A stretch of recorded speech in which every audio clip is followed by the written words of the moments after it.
लागे कैयौँलाई ढाल्या छु तिमलाई देख्दा मनमा आस पाल्या छु तिम्रो अघि गरिमा खडा छ लाग्यो मलाई केटा त कडा छ ठिकै भन्यौ यो केटा कडा छ मायाको पाठ धेरैलाई पढा छ अबदेखि अन्त मन नलाइनी बाह्रखरी सिकाइदेऊ मलाई बाह्रखरी पढाउँला 1 2 3 पैसा लिन तिमलाई त सबै फ्री तिम्रो मेरो मायाको खेती हो पैसा छैन पैसा देऊ यति हो पिरलाई राछ 2 आँखा छेकेर तिम्रो फुल्या कपाल देखेर सँगै खेल्या बिर्स्यौ र पहिले सिल्भर कलर लगाएको हो मैले फेदैबाट फुलेको जस्तो छ काली लाउन भुलेको जस्तो छ कुरा सुन्दा छ मन मैलेको बुझ्दैनौ र फेसन हो अहिलेको तिमलाई खासै सुहाउँदो गरेन यस्तो फेसन मलाई मन परेन फेरि पनि भेटौँ न आम्दानी आफै भन कुन कलर लाम्दानी फेदमा कालो टुप्पामा पयालै सायद त्यस्तै सुहाउँछ कि मायालाई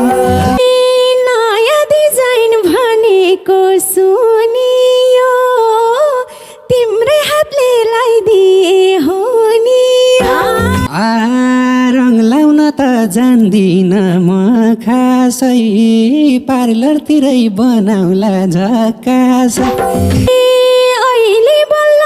भएको छ मन खुसी तिमीले पार्लर लगे त झन् खुसी गल्ती भो कि आज यहाँ भेटी चुना लाउन बाठी छे यो केटी राम्रो देख्दा भुटुकै महुनी अल्ला रे छ कमाइ नै नहुनी पार्लर पछि मलतिर लान्छौ कि औला दिँदा पुरै हात तान्छौ कि त फेसन त्यही खालको आएको आँखी भाउमा के को चोट लाग्यो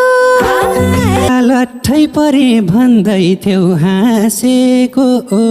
कस्तो लाग्यो आफैले तासेको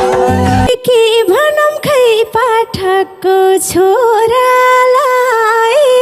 जे गरे नि सुहाउने मोरालाई डरै मान्छु झ्याप्पै मन दिन म यस्तो ह्यान्डसम भए के किन एक्लै छु म नबन्या घर छ मनी राम्री भएर पिर पर्छ अघि मलाई क्या राम्रो तपाईँ रे मैले केही नि नभनी म पाएँ रे म बोकेर मुरी भुन भुनाउँछ बाँसुरीले आफ्नै धुन सुनाउँछ नराम्री नि छैनौ भो छाना त फेरि कहिले भेट्ने हो भना त बल्ल बल्ल मनको पिर बिसाएछु म त तिमीलाई भेट्दिन रिसाएछु